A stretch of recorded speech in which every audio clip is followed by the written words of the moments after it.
What's going on, folks? It's Nike and welcome to an all-new MyGM episode featuring the Boston Celtics. And before we start things off, I want to leave a huge thank you to all of you who have left the vote regarding whether or not we should trade Rajon Rondo. But before we head into that big move, we need to make sure that our team is prepared, and part of that preparation is of course to release ourselves of the huge salaries that we're currently paying. And it hurts me to do this, but unfortunately we have to let go of Jeff Green. We also have to let go of Brandon Bass simply for the fact that we have Jared Sullinger and Paul Millsap, who are our power forwards of this team. So I decided to reach out to the Orlando Magic, and we ended up getting Tobias Harris and Aaron Gordon. Two great players, but we're not done just quite yet. I decided to reach out to the Phoenix Suns in hopes that we can actually bring back Gerald Green. I would like to see Gerald Green back with the Boston Celtics, and the Phoenix Suns GM, he loves our offer, Tobias Harris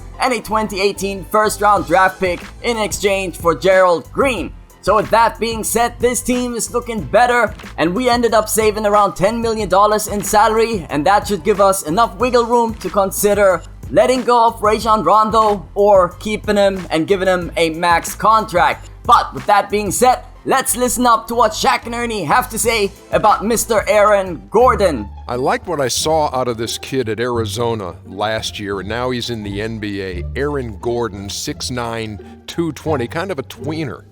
Yes, he is a tweener, even though he's worked to improve his shooting so he could play the three. But the way the league is going, Ernie, he's probably best at power forward. He's got the same standing reach as Blake Griffin. He can defend power forwards, and he will continue to add muscle. All right, thank you, Shaq. That's a wonderful, wonderful insight. I just can't say that enough to you. Kevin Harlan, take it away.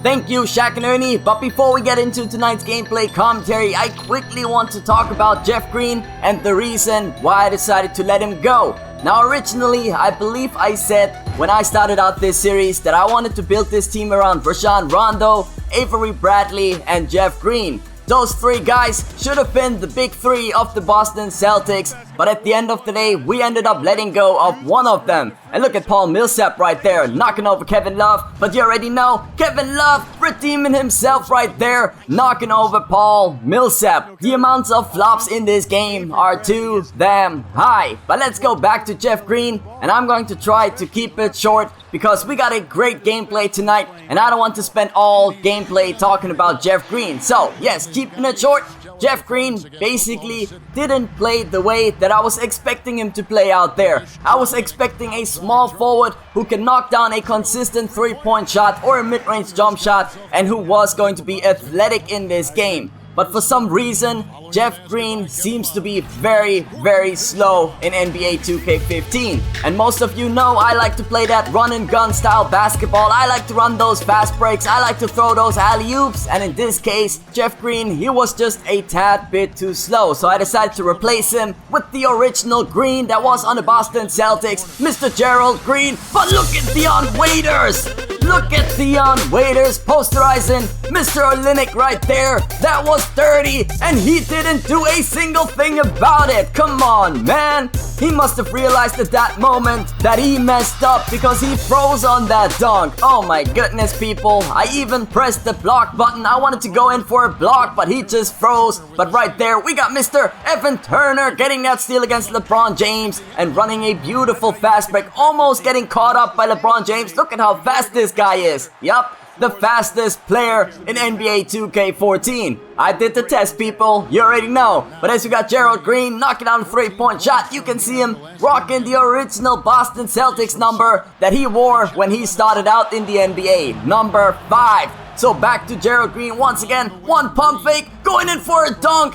These are the kinds of plays that we didn't see from Jeff Green because quite frankly, he was just too slow out there. But let's quickly talk about Brandon Bass because he's actually a great player that I was also reluctant to let go. And the only reason why I decided to let go of him is because we were paying him, I believe, $6.2 million a year, and he is pretty much the third option on our team, behind Paul Millsap and Jared Sullinger. And yeah, I think we're paying a little bit too much for a player like that who is our third option. So yeah, we got Aaron Gordon, who is going to be a great player that we can develop, and hopefully he's going to turn into something like a Blake Griffin. maybe 70% as good as Blake, but I'll take it. That would be great for our team. As you got Gerald Green, look at him. That is a beautiful way to celebrate his return to the Boston Celtics, and who knows, he might even go for another slam dunk contest wearing the Boston Celtics jersey. Maybe there's a dunk in NBA 2K15 where he can actually blow out a candle once again, but yeah, I doubt it, I really do. But Gerald Green on fire in tonight's game,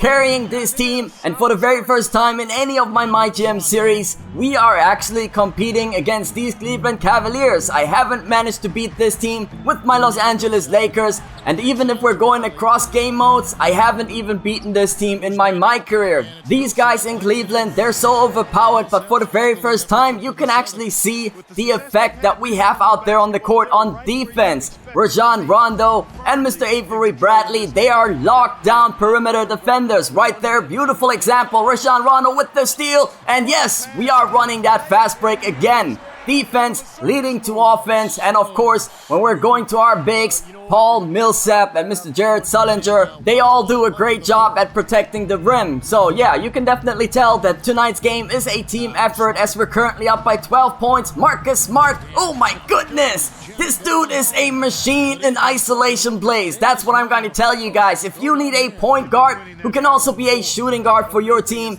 definitely get yourself a Marcus Smart. And right there, we got our bench unit playing defense as well. And look at Young, one of our players who hasn't really seen a lot of playing time, but right there, he is making the most out of the minutes that he is currently out there. And I'm loving it, because being up by 10 with around 3 minutes left in this game, look at Avery Bradley taking over. But yes, this is starting to look like the first time we are actually going to beat these Cleveland Cavaliers. And I'm actually surprised that I did this with the Boston Celtics. So once again, back to Avery Bradley. Look at him go! Look at this guy closing out the fourth quarter for our team, putting this team on his back.